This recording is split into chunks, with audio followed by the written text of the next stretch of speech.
भामासखेड धरण उजवा कालवा बाधित शेतकऱ्यांना मोठा दिलासा मिळालाय।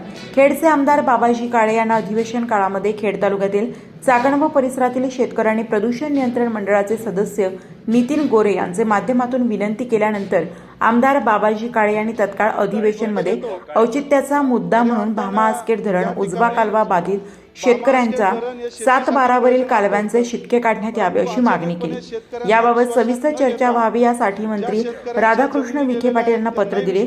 त्या अनुषंगाने दिनांक 13 ऑगस्ट 2025 रोजी जलसंपदा मंत्री राधाकृष्ण विखे पाटील यांच्या अध्यक्षतेखाली सह्याद्री अतिथीगृह मुंबई येथे बैठक आयोजित करण्यात आली होती।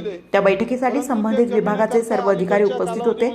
त्यामध्ये भामासखेड धरण प्रकल्प उजवा कालव्यातील बाधित शेतकऱ्यांच्या 7-12 वरील इतर हक्कातील शेरे कमी करण्याबाबत सकारात्मक चर्चा झाली। मंत्र्यांच्या आदेशानुसार दिनांक 14 ऑगस्ट 2025 रोजी आढावा व प्रस्ताव सादर करणे कामे मीटिंग घेण्याचे आदेश अपर जिल्हाधिकारी सुहास मापारी व जिल्हा पुनर्वसन अधिकारी स्वप्नील मोरे यांना दिले। तसेच कायदेशीर प्रक्रिया पार पाडून शेतकऱ्यांवर अन्याय होणार नाही असे आश्वासन दिले होते।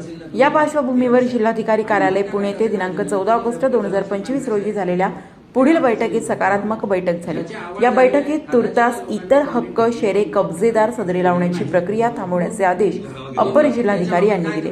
त्यानुसार भामासखेड धरण विभाग पुणे आणि उपविभागीय अधिकारी खेड यांना कळवले आहे की तुर्तास इतर हक्क शेरे कब्जेदार सदरी लावण्याची प्रक्रिया थांबवावी व माननीय अपर जिल्हाधिकारी व सुहास मापारी यांनी स्पष्ट केले की शेतकऱ्यांना विश्वासात घेऊन अवार्ड व्यपगत झाले आहेत तेथील शेरे कमी करण्यासाठी मोहीम राबवावी असे निर्देश सर्व अधिकाऱ्यांनी यांना दिले।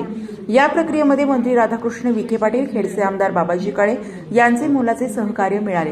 महाराष्ट्र प्रदूषण नियंत्रण मंडळाचे सदस्य नितीन गोरे, भाजपचे जिल्हा उपाध्यक्ष कालिदास वाडेकर, चाकणचे माजी नगरसेवक प्रवीण गोरे, मुबीन काझी यांच्यासह स्थानिक शेतकऱ्यांच्या पाठपुराव्याने सदरचा विषय मार्गी लागणार आहे।